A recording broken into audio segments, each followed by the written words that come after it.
1 mile কিংবা 2 mile নয়, 20 mile দীর্ঘ এক দ্বীপ। আর পুরোটা দ্বীপ জুড়ে কেবল সাপ আর সাপ। 4000 সাপের বিশাল এক দল রাজ্য গড়ে তুলেছে এই দ্বীপে। সেখানে মানুষ নেই, নেই বসতি। দ্বীপের এক পাশ থেকে অন্য পাশ পর্যন্ত একই প্রজাতির সাপের বিচরণ।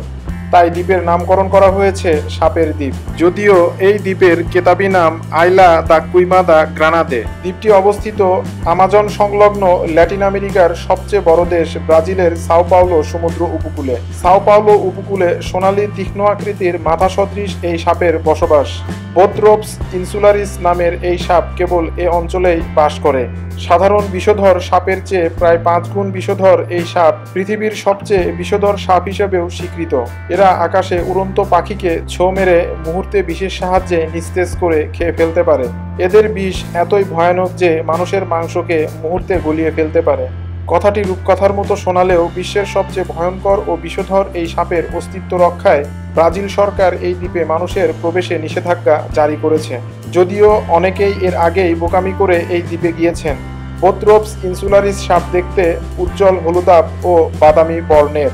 এরা গড়ে 28 ইঞ্চি থেকে সর্বোচ্চ 46 ইঞ্চি পর্যন্ত লম্বা হয়ে থাকে। মাথা তীক্ষ্ণ আকৃতির বিধায় একে লাঞ্চি হেড ভাইপার নামেও ডাকা হয়। উত্তর ও দক্ষিণ আমেরিকার বেশিরভাগ মানুষের মৃত্যুর কারণ এই সাপ। জনমানবহীন নিজ রাজ্যে এরা সাধারণত পাখি খায়, তবে টিকটিকিও এদের অন্যতম খাবার। এমনকি অন্য সাপও ভক্ষণ করে এরা। সাও পাওলোর সমুদ্র ঘেঁষা অপরূপ নৈসর্গিক এই দ্বীপের আকৃতি 4.6 মিলিয়ন বর্গফুট। এটা পৃথিবীর একমাত্র জায়গা যেখানে এই প্রজাতির সাপ বাস করে।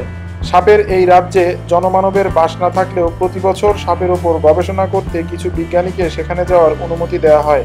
তবে মনে করা হয় সাপের বিষময় রাজ্যেও নিয়মিত বন্যপ্রাণী শিকারীদের আগমন ঘটে। লিচেনহেডের বিষ মহামূল্যবান। কালোবাজারে এই বিষের ব্যাপক চাহিদা রয়েছে। এই সাপের অবলুপ্তির পেছনে এটাও একটা বড় কারণ। তবে এরা মূলভূমিতে থাকা স্বগোত্রীয়দের চেয়ে খুব বেশি ভিন্নতর নয়। প্রচলিত রয়েছে প্রায় 11,000 বছর আগে সমুদ্র উচ্চতার কারণে ব্রাজিল থেকে এই দ্বীপ বিচ্ছিন্ন হয়ে যায়। তখন এই সাপ এই দ্বীপে চলে আসে। এই দ্বীপের ভয়াবহতা নিয়েও গল্পকথার কমতি নেই।